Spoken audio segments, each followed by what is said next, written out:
Muy buenos días, muy bienvenidas sean todas a este nuevo jueves de enseñanzas, nuevo jueves de parábolas. Pues aquí muy contenta de estar con ustedes y como siempre y antes que nada me gustaría que pusiéramos este tiempo en oración, especialmente hoy porque como verán no estoy transmitiendo desde mi casa, es primera vez que lo hago en el teléfono, entonces pedir que todo salga bien, que la transmisión pueda salir correctamente.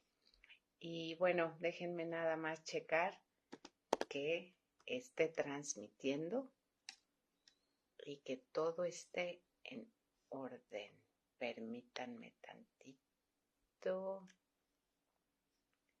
porque, bueno, pues acompáñenme a hacer una oración, acompáñenme como siempre a poner este tiempo en manos del que le pertenece. Y vamos a orar. Pues Señor y Padre, queremos en esta mañana antes que nada agradecer tus misericordias que hoy son nuevas. Agradecer tu bondad, agradecer que estamos aquí, que estamos vivas, Señor. Darte a ti toda la gloria y la honra que solamente tú mereces. Pedirte, Señor, que sea tu Espíritu Santo el encargado de llevar este tiempo de esta enseñanza. Pedirte específicamente por esta enseñanza para que nos muestres nuestro corazón, dónde verdaderamente está, para que nos muestres el compromiso que tenemos hacia ti, lo que no hemos creído de manera correcta, lo que no hemos entendido de manera correcta, Señor. Te pido por cada mujer, por cada persona que escuche esta transmisión, Señor, que le bendigas, que puedan hacer un lado sus cargas y soltarlas en ti y agarrar las tuyas que son fáciles y ligeras, Señor. Que esta enseñanza, que tu palabra, como siempre, que es viva y eficaz, pueda cortar hasta lo más profundo de nuestro ser y transformar nuestras vidas. Te lo pido en el nombre de Jesús. Amén. Pues bueno, hoy vamos a ver lo que cuesta seguir a Cristo. Ve preparando tu Biblia y ve armándote de un buen rato porque de verdad es tanta la enseñanza de este pasaje que decía, ya tengo que terminar y seguía. Ve preparando tu Biblia en Mateo 14, por favor.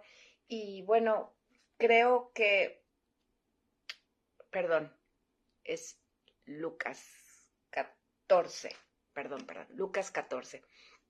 Y creo que todas, sin lugar a dudas, nos ha pasado que de repente escuchas de algún artículo maravilloso, ¿verdad? Algo que te ofrece muchísimos beneficios, que te garantiza una mejor calidad de vida, ya sea un suplemento, un alimento, una clase, una terapia, un tipo de comida, una vitamina, algo.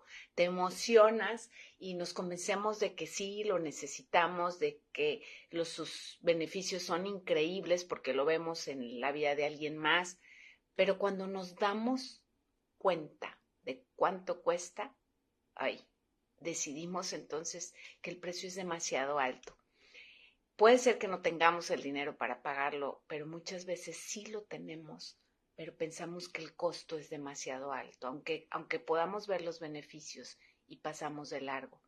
Bueno, la realidad es que también en estas cosas espirituales, todos, sin lugar a dudas, tendemos a ver a Dios, al reino de Dios, a la obra redentora de Jesús, en función de lo que podamos recibir, de cómo pueden mejorar mi vida, de lo bueno que tienen para ofrecerme, de todas las promesas, ¿verdad? La verdad es que pasamos más tiempo en oraciones de petición y a veces de queja que en alabanza y adoración. Nuestra búsqueda bíblica se va enfocada casi siempre a las promesas, en qué es lo que Dios tiene para ofrecerme a mí, qué es lo que me puede dar. Pero muy pocas veces pensamos en el costo, en lo que cuesta seguir a Cristo, en los requisitos para ser un verdadero discípulo. Y bueno, de eso se trata la enseñanza de hoy, de lo que Dios nos pide, de lo que Jesús espera que consideremos antes de seguirlo, de calcular lo que vamos a necesitar antes de hacer un compromiso. Y bueno, vamos a Lucas 14, 25, 35. Dice, grandes multitudes iban con él, y volviéndose les dijo, si alguno viene a mí y no aborrece a su padre y madre, y mujer, e hijos y hermanos y hermanas, y aún también su propia vida, no puede ser mi discípulo. Y el que no lleva su cruz y viene en pos de mí, no puede ser mi discípulo. Porque ¿quién de vosotros, queriendo edificar una torre, no se sienta primero y calcula los gastos, a ver si tiene lo que necesita para acabarla? No sea que después que haya puesto el cimiento y no pueda acabarla, todos los que lo vean comiencen a hacer burla de él, diciendo este hombre comenzó a edificar y no pudo acabar. ¿O qué rey, al marchar a la guerra contra otro rey, no se sienta primero y considera si puede hacer frente con 10,000 al que viene contra él con 20,000? Y si no puede, cuando el otro está todavía lejos, le envía una embajada y le pide condiciones de paz.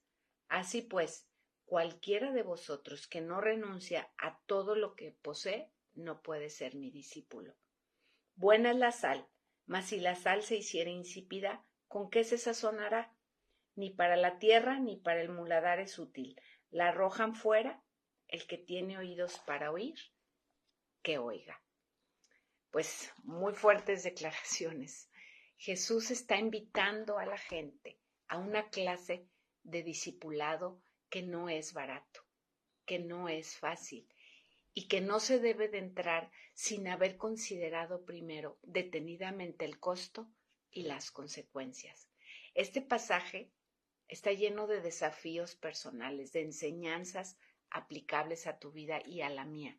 Así es que te pido que hagas a un lado cualquier idea preconcebida que tengas del costo de seguir a Cristo y permitas que sea el Espíritu Santo quien te revele la verdadera condición de tu corazón.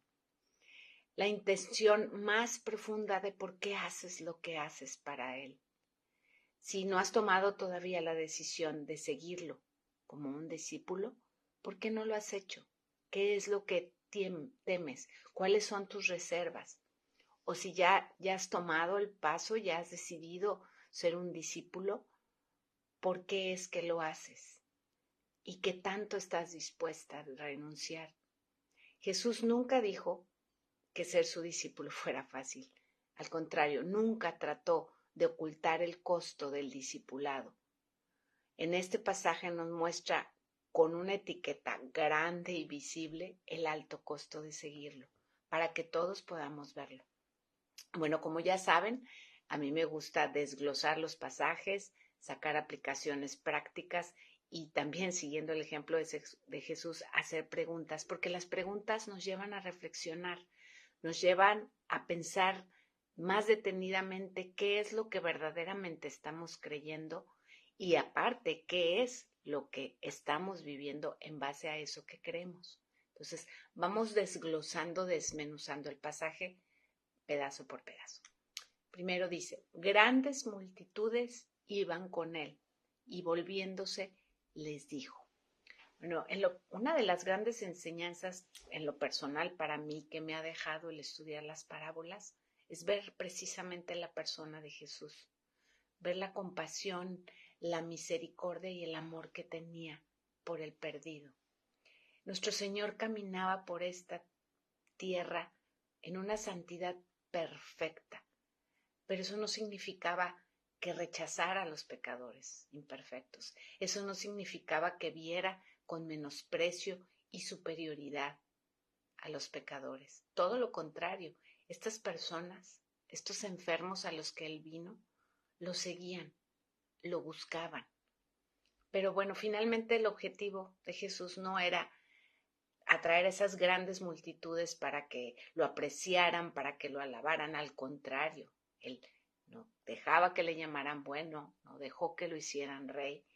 Él quería ser discípulos verdaderos y por esto jamás adaptó su mensaje a las preferencias de la mayoría, sino que siempre declaró sin rodeos el alto precio del discipulado, el costo que llevaba seguirlo. En esta parte, en este sermón que acabamos de leer, hizo varias demandas muy fuertes que desalentarían por seguro a los tibios del corazón. Y la gente iba alejándose, la gente que no estaba dispuesta a pagar el costo, escuchaba esto y se alejaba. Ahora Jesús les daba la oportunidad a todos, pero al mismo tiempo ponía esa vara muy alta para que esas multitudes que le seguían, pudieran decidir o darle la espalda o solo admirar desde lejos sus enseñanzas o pagar el costo de seguirlo. Y aquí vienen las primeras preguntas a manera personal. ¿Cuál es mi actitud con el perdido? ¿Estoy juzgando o menospreciando al que no cree o cree diferente? ¿Lo estoy rechazando? ¿Lo estoy alejando? ¿Lo estoy viendo menos? O a lo mejor me voy del otro lado y diluyo el evangelio para no asustar, para que no se sientan mal. Otra pregunta, ¿mi vida atrae a las personas o las rechaza por las razones correctas? Estas son preguntas que voy a ir haciendo a lo largo de la enseñanza para que nos pongamos a meditar un ratito a manera personal y poder aplicar estas verdades a nuestras vidas. Bueno, sigamos con el segundo párrafo. Dice, si alguno viene a mí y no aborrece a su padre y madre, y mujer e hijos, y hermanos y hermanas, y aún también su propia vida, no puede ser mi discípulo. Bueno, no sé si a ustedes les pasa, pero a mí me pasa que hay algunos pasajes de la Escritura que yo leo muy rápido y le doy la vuelta a la página, ¿no? Como que no quiero ni verlos. Son tan fuertes o a lo mejor de momento van en contra de la idea que yo tenía de cómo eran las cosas, que prefiero pasarlos de largo. Bueno, este era uno de esos pasajes. Digo, era porque creo que a medida que estudiamos más, a medida que conocemos más a Dios, a mí no deja de maravillarme la manera en que toda la Escritura, toda de principio a fin, está perfectamente conectada y no hay contradicción alguna en ella. Solamente necesitamos profundizar más y entender el contexto y la intención con que fueron escritos. Y esto del contexto aprovecho para decirles que esto es esencial. Hay un dicho por ahí chistoso y muy sabio que dice que versos sacados de contexto son pretexto. Y es una realidad. Con cuántos versos que se han utilizado mal, se han cometido asesinatos, robos, manipulaciones terribles, abusos de todo tipo, utilizando versos como este fuera de contexto. Así es como han empezado las sectas. Entonces es bien importante que leamos antes, después, que investiguemos los pasajes. En la mayoría de las Biblias vienen pasajes que se relacionan. Vayamos, hay muchos diccionarios, hay muchos comentarios bíblicos. Ahorita tenemos a la mano, bueno, todo lo que queramos en nuestros aparatos para investigar y poder entender a qué se refieren estos pasajes difíciles que pudieran transgiversarse. Pues vamos volviéndolo a leer porque este es el más fuerte. Dice, si alguno viene a mí y no aborrece a su padre y madre, mujer e hijos, y hermanos y hermanas, y aún también a su propia vida, no puede ser mi discípulo. Jesús está dando una afirmación difícil y complicada de entender. Es un requisito demasiado fuerte, un compromiso a otro nivel, que si viniera de otro, que no fuera el Hijo de Dios, sería idolatría y probablemente sería locura. Pero no le está pidiendo el Hijo de Dios. Alguien que ya pasó por eso, alguien que ahorita lo vamos a ver más adelante, es la esencia misma del amor. Ahora, es bien importante aquí entender, investigando, que este término que Jesús está utilizando como odiar o aborrecer a la familia y aún a uno mismo, no es en ese sentido de un sentimiento o de una respuesta, sino está hablando de una lealtad que no sea dividida entre él y las lealtades familiares. Aborrecer en este caso no significa odiar así como lo entendemos, como nuestra mente lo entiende. Aborrecer significa amar menos o preferir sobre alguien más. Este pasaje nos habla de la importancia de la lealtad y fidelidad para con Jesús por encima de todas las lealtades que puedan competir con Él, incluida la familia, las posesiones y los intereses personales.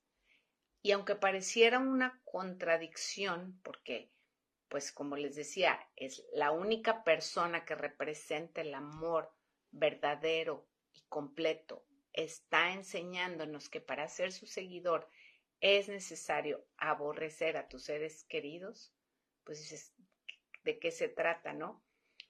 Hay otro pasaje en Mateo que habla de lo mismo y a lo mejor nos lo deja un poquito más claro. Mateo 10, 34, 39. Dice, no crean que vine a traer paz a la tierra. No vine a traer paz, sino espada. He venido a poner a un hombre contra su padre, a una hija contra su madre y a una nuera contra su suegra. Sus enemigos estarán dentro de su propia casa. Si amas a tu padre o a tu madre más que a mí, no eres digno de ser mío. Si amas a tu hijo o a tu hija más que a mí, no eres digno de ser mío. Si te niegas a tomar tu cruz y a seguirme, no eres digno de ser mío. Si te aferras a tu vida, la perderás, pero si entregas tu vida por mí, la salvarás. No, aquí Jesús nos está advirtiendo desde un principio que sí va a haber conflictos familiares por causa de él. Es una realidad. Y que en medio de estos conflictos que podemos experimentar entre los que más amamos y nuestro amor por Él, como discípulos suyos, nuestra devoción le pertenece a Él. Nuestro primer amor tiene que ser Él. Esta es la condición para ser sus verdaderos discípulos, amarlo a Él más que a nuestra familia, más que a nosotros mismos, más que a nuestras posesiones. Pero, ojo, aquí me gustaría hacer un paréntesis para dejar algo muy claro, porque les repito, hay muchas cosas que se han transgiversado de estos pasajes. Aquí él nos deja muy, muy claro que ese amor por encima de todo y de todos debe de ser por Él, por Cristo. Nunca nos está diciendo que debemos saber amar más a nuestro ministerio, a nuestra iglesia o a las actividades que tienen que ver con Dios. Y la gente que ha entendido esto ha hecho mucho daño a sus iglesias, a sus familias, y han dado un muy mal testimonio también a los no creyentes. Les digo unos ejemplos. Perderse eventos, por ejemplo, muy, muy importantes y significativos de nuestras familias porque tengo un compromiso con la iglesia. Defender con juicio mis creencias y señalar a los que todavía no han creído porque yo ya tengo la verdad. Cuando alguna vez estuve ahí y alguien me habló con misericordia, pero yo me vuelvo implacable y ando dando de bibliazos a todos los que hagan algo que no es correcto, pero que el Espíritu Santo no les ha dado esa convicción de pecado. Dejar de participar en todo lo que no sea cristiano. Yo solamente participo en cosas que sean cristianas. Déjame decirte algo. Si haces eso, no estás amando más a Jesús, te estás amando más a ti misma. ¿Cómo? ¿Por qué? Sí. ¿Por qué dejas de ir a un evento familiar que es muy importante y significativo para ir a un evento de la iglesia? Para que me vean, para que vean mi compromiso, para que vean que yo ya no soy del mundo. Estás pensando en ti, No estás pensando en el dolor y el rechazo que van a sentir esos familiares que te están dando un lugar en algo que para ellos es súper importante y tú te rasgas las vestiduras y dices, yo no participo de nada de este mundo. Estás pensando en ti, te estás amando más a ti, no estás amando más a Jesús. Eso es bien importante que lo consideremos, porque muchas veces, y esto lo hemos visto mucho en Cambios Profundos, muchas veces hacemos cosas buenas por motivos completamente equivocados.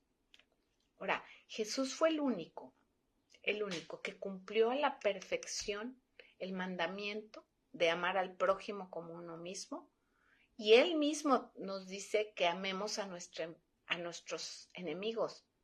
Ahora dices, ¿qué está pasando, verdad? ¿Se está contradiciendo? No, él no se contradice y no está sugiriendo que hagamos algo que no concuerde con el resto de la palabra de Dios. Por eso les digo, tenemos que tener cuidado y conocer la palabra, no nada más esos pedazos, ¿verdad? Y rápidamente, por cuestión del tiempo, se los voy a leer bien rápido, estos pasajes que hablan precisamente del amor. Primera de Timoteo 5:8.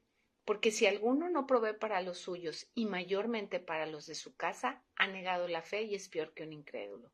Mateo 19:19. Honra a tu padre y a tu madre, y amarás a tu prójimo como a ti mismo. Efesios 5:25. Maridos, amad a vuestras mujeres, así como Cristo amó a la iglesia y se dio a sí mismo por ella. Tito 2:4. Que enseñen a las mujeres jóvenes a amar a sus maridos y a sus hijos. ¿Sí? ¿Ves? Jesús no está pidiendo que no amemos.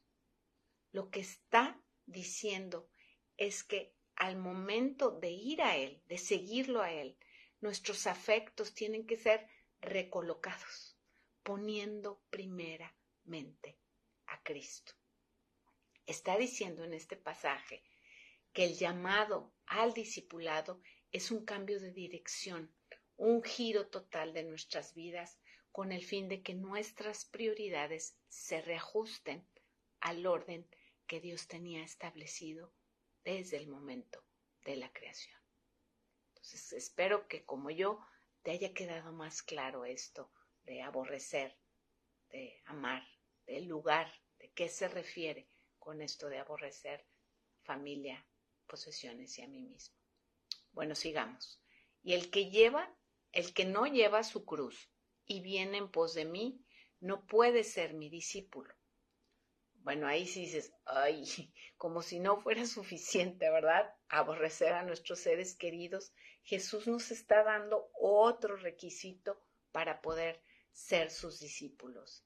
¿Y qué requisito? Llevar nuestra cruz e ir detrás de Él. En este otro versículo, que constantemente también se ha malinterpretado, este es otro versículo, perdón, que constantemente también se ha malinterpretado. ¿Por qué creen? Porque tenemos una tendencia natural, nuestro corazón engañoso, de que todo se trate de nosotros. Tendemos a buscar ser el centro de todo lo que sucede a nuestro alrededor. Y aparte nos encanta, aunque no lo queramos ver, tomar el papel de víctimas. Nuestra cruz no tiene nada que ver con un marido que me hace la vida imposible, que es no creyente, con unos hijos desobligados, pródigos, con el jefe que me trata mal, con alguna enfermedad, con mi situación familiar o económica. Esas no son nuestras cruces. Y así a veces lo manejamos. Es que es mi cruz. No, nuestra cruz no tiene otro nombre más que el nuestro. ¿Por qué? Porque llevar la cruz significa muerte, muerte de mi yo, muerte de mi persona. Entonces, eso es llevar la cruz. En ese tiempo, cuando Jesús dijo esas palabras, todos sabían perfectamente lo que quería decir, porque en ese tiempo morían crucificados. Entonces, la gente que lo escuchó probablemente se horrorizó más todavía, ¿no? Ahorita lo vemos como que, ay, es mi cruz, ¿no? Algo no tan fuerte, algo no tan demandante, algo no tan costoso. Pero Pero en ese tiempo, cuando escucharon eso, se horrorizaron. ¿Por qué? Porque en el mundo romano, antes de que un hombre muriera en una cruz, tenía que llevar su cruz, o al menos la viga horizontal de la cruz, al lugar de la ejecución, al lugar donde lo iban a crucificar. Cuando los romanos crucificaban a un criminal, no solo lo colgaban en una cruz, primeramente colgaban en él una cruz. Entonces, llevar una cruz siempre resultaba en muerte en esa cruz. Nadie llevaba una cruz por diversión, no era un evento deportivo, no era algo que se hacía normalmente. Los primeros oyentes de Jesús no necesitaban una explicación de esto, sabían que la cruz era un instrumento implacable de tortura, de muerte y humillación. Y si alguien tomaba su cruz, nunca regresaba, era un viaje de ida solamente. Y encontré esta frase de Henry Drummond donde dice, la entrada al reino es completamente gratis, pero la anualidad lo es todo. En un sentido, es así. Jesús nos regaló, por gracia, la entrada, la comunión perfecta con Él. Pero el costo es alto. Esto es seguir a Jesús. Él llevó una cruz, entonces sus seguidores llevamos una. Él caminó hacia su muerte y así debemos de hacerlo aquellos que decidamos seguirlo. Él no dudó en humillarse cuando no lo merecía. Guardó silencio cuando tenía todo para defenderse y callar a los que lo acusaban. Dio su vida entera por amor y eso mismo debemos hacer si decidimos que vamos a ir en pos de Él. Los cristianos se sacrifican a sí mismos, no sacrifican a otros. Y no solamente se sacrifican por otros creyentes, sino que su sacrificio, igual que Jesús, es también por aquellos que no comparten sus mismas creencias y con los que pueden tener muy poco en común, pero que hemos sido creados por el mismo Padre. De eso se trata, llevar la cruz. Sigamos con el pasaje. Porque ¿quién de vosotros, queriendo edificar una torre, no se sienta primero y calcula los gastos, a ver si tiene lo que necesita para acabarla? No sea que después que haya puesto el cimiento y no pueda acabarla, todos los que lo vean comiencen a hacer burla de él diciendo, este hombre comenzó a edificar y no pudo acabar. El cristiano tiene la obligación de calcular lo que le va a costar seguir a Jesús. La torre de la que habla aquí muy probablemente eran esas torres altas que tenían las viñas desde donde se podía vigilar para que no entraran los ladrones a robar la cosecha. Un edificio a medio terminar, algo que se empezó y no se concluyó, es y era algo que traía vergüenza y que aparte no cumple su propósito. Por eso es tan importante pasar tiempo en las Escrituras, para poder saber qué voy a calcular, a qué soy llamada, qué es lo que Dios me está pidiendo, cuál es mi propósito, para poder entender y convencerme de la grandeza de ese llamado, de tal manera que considere el costo total y esté dispuesta a pagarlo, porque sé cuánto lo vale. Se le preguntó a unos trabajadores de la construcción que estaban haciendo, los tres estaban haciendo lo mismo, que qué hacían. El primero contestó, estoy apilando ladrillos. El segundo dijo, estoy haciendo una pared. Y el tercero afirmó, estoy construyendo una catedral. Nuestra manera de vivir y de hacer las cosas cambia cuando tenemos muy claro en nuestra mente qué estamos haciendo, por qué lo estamos haciendo y para quién lo estamos haciendo.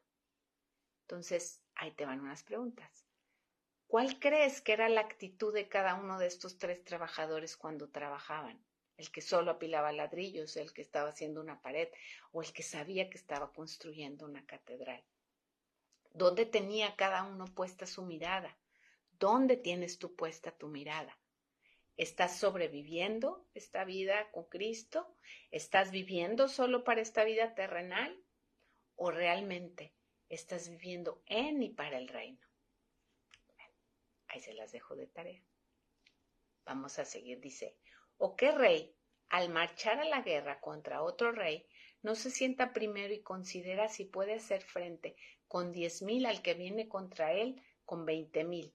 Y si no puede, cuando el otro está todavía lejos, le envía una embajada y le pide condiciones de paz.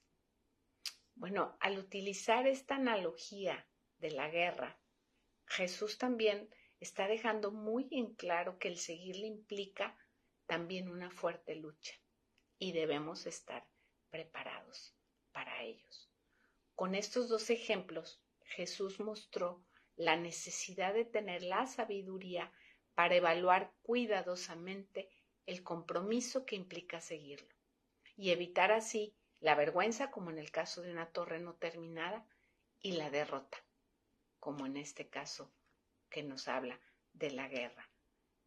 Jesús no quiere seguidores superficiales, egoístas, llevados por las emociones, temporales, efímeros, como aquellos seguidores representados por tierras rocosas y llenas de espinas que vimos en la parábola del sembrador.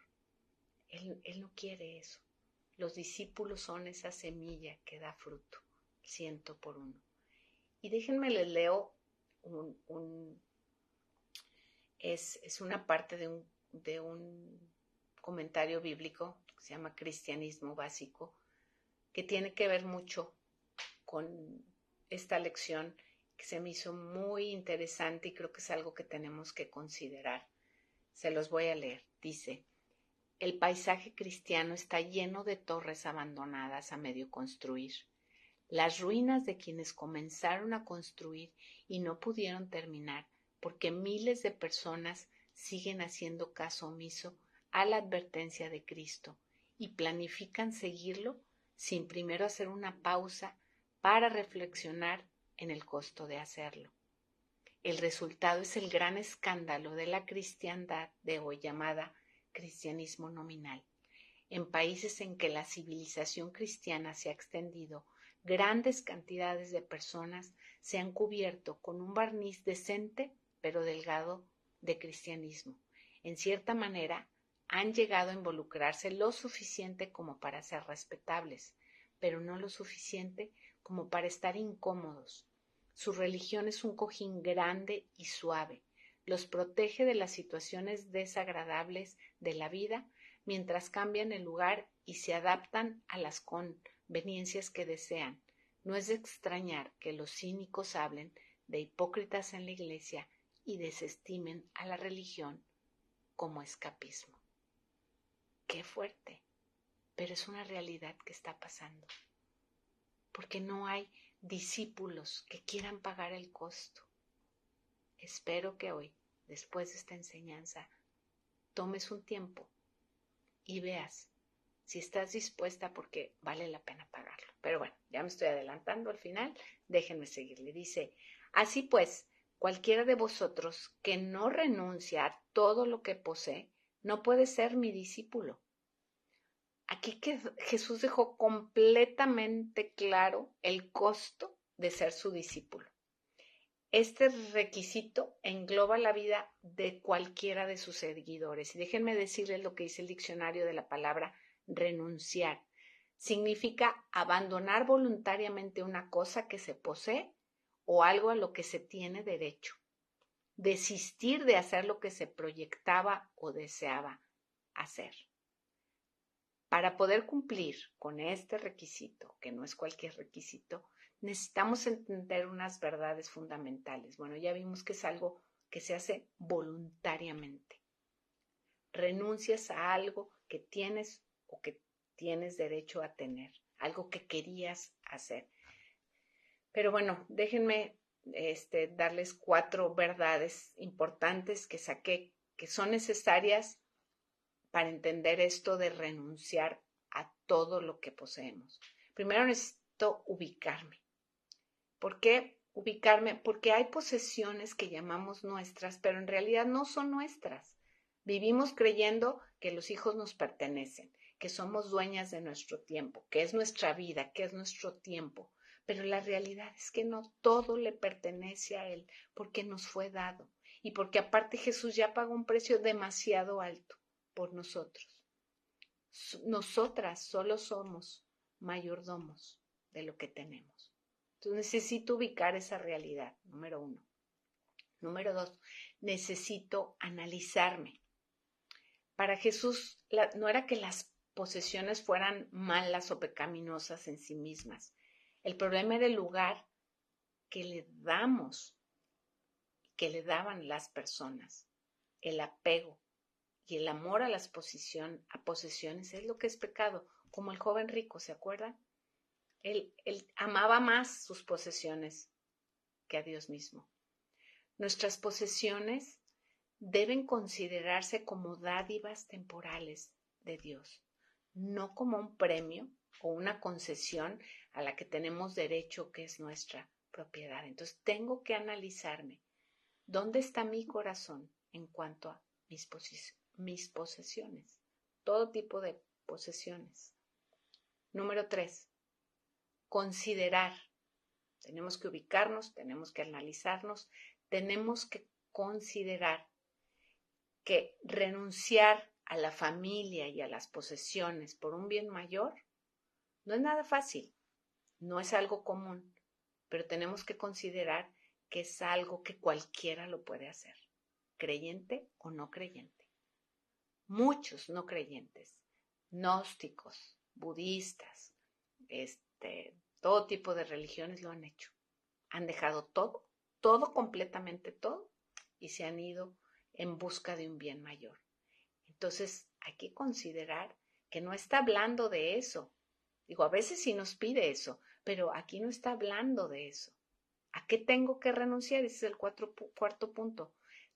Tengo que renunciar a lo que verdaderamente es mío, a lo que verdaderamente es nuestro. ¿Y qué es eso? Nuestro yo. A eso tenemos que renunciar, a mis pensamientos, a mis ideas, a mis deseos, a mis emociones, a mis decisiones. Y ahí van las preguntas.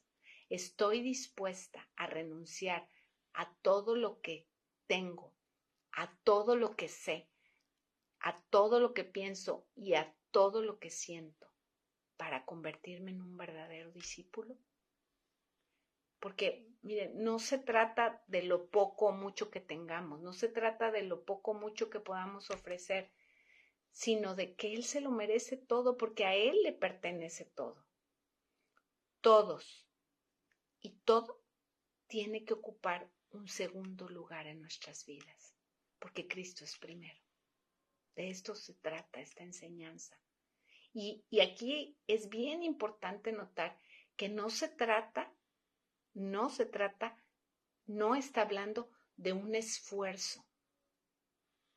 No se trata de algo que yo logro, que yo hago.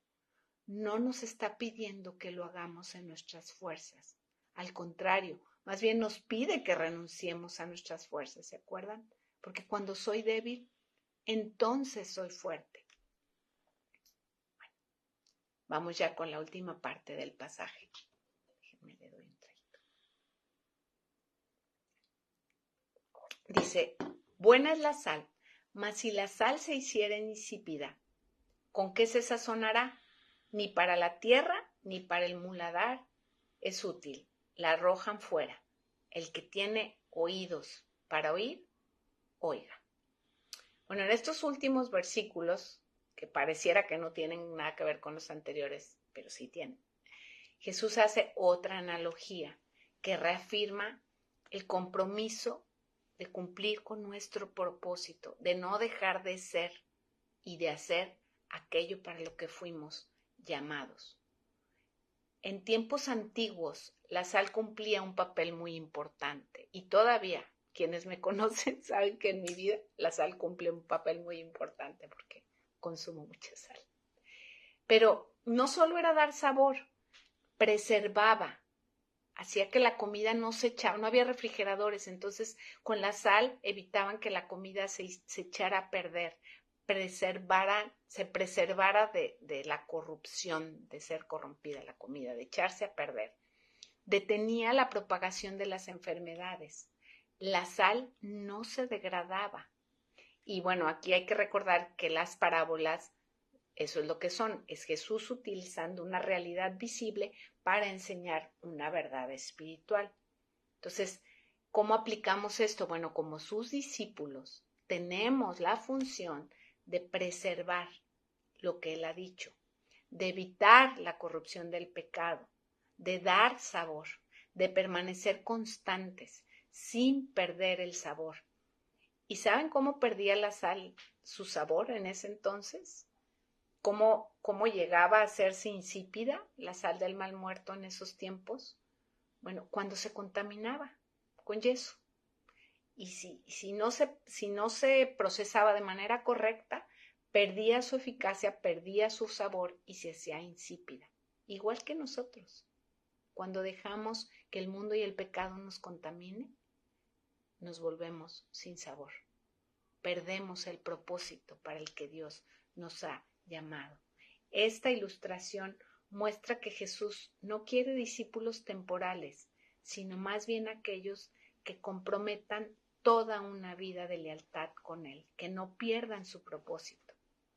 Y bueno, ya que nos quedó mucho más claro, espero, el costo de ser un discípulo, vamos regresando rápidamente al inicio de este pasaje donde leemos que grandes multitudes iban con Él, porque creo que dentro de esas multitudes, al escucharlo, las personas iban tomando diferentes posiciones, ¿no? De acuerdo a lo que estaban escuchando Jesús enseñar.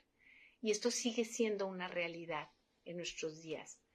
Cada persona toma una posición delante de Dios y delante de Cristo, conforme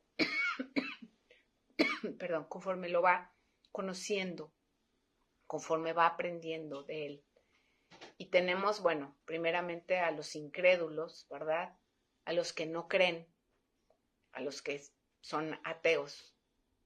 Después tenemos a los enemigos. Ellos creen, pero solo atacan y atacan y atacan, porque en realidad no conocen. A los que son indiferentes, que no toman ninguna posición, les da igual. A los simpatizantes, ¿verdad? Esos que están de acuerdo en algunas verdades porque les gustan, les suenan bien. A los admiradores, ¿verdad? A los que les gusta todavía más lo que están escuchando y son como fans, ¿no? Sí, sí me gusta. A los seguidores, donde están la mayoría de los creyentes que cumplen con lo indispensable y a lo mejor un poquito más. Y finalmente a los discípulos, que son aquellos que renuncian a ellos mismos, que se niegan, que toman su cruz y lo siguen. ¿Dónde te encuentras tú? ¿Cómo te describirías? Y ya que te describes, ¿tu vida es un verdadero reflejo de esa posición que estás tomando delante de Dios? Porque miren, es posible ser seguidor de Jesús sin ser su discípulo. Es posible estar a favor de algo sin sacrificar nada. Como ya lo vimos, uno de los problemas más graves de la iglesia es que hay muchos que siguen a Jesús de lejos, pero muy pocos verdaderos discípulos de Jesús. Y cuentan una historia que me gustó mucho, que una gallina y un puerquito se acercaron a una iglesia y leyeron un anuncio que decía: ¿qué puedes hacer hoy para alimentar al pobre?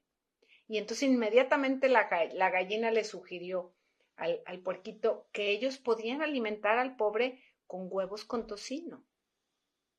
El puerquito lo pensó por un momento y le respondió: hay un pequeño problema con alimentar al pobre con huevos con tocino. Para ti significa solo una contribución, pero para mí requiere un compromiso total. Bueno, lo que Jesús requiere de nosotros es un compromiso total.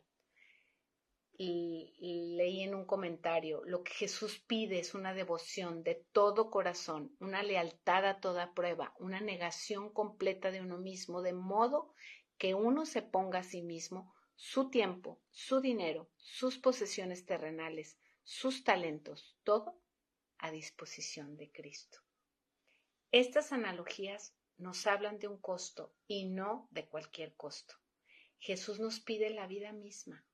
Y a lo mejor estás pensando que es demasiado, que el sacrificio no vale tanto la pena.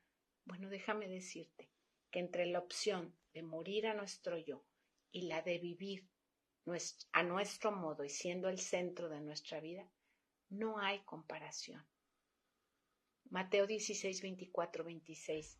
Entonces Jesús dijo a sus discípulos: si alguno quiere venir en pos de mí, niéguese a sí mismo y tome su cruz y sígame. Porque todo el que quiera salvar su vida la perderá, y todo el que pierda su vida por causa mía la hallará. Porque ¿qué aprovechará el hombre si ganare todo el mundo y perdiere su alma? ¿O qué recompensa dará el hombre por su alma? Fuimos creadas para deleitarnos en Dios, para gozar una comunión única y perfecta con Él. Y la única manera de hacerlo plenamente es a través de Jesús, siendo discípulas, haciendo realidad en nuestra vida lo que nos dice Gálatas 2:20: con Cristo estoy juntamente crucificado y ya no vivo yo, mas vive Cristo en mí. Y lo que ahora vivo en la carne, lo vivo en la fe del Hijo de Dios, el cual me amó y se entregó a sí mismo por mí.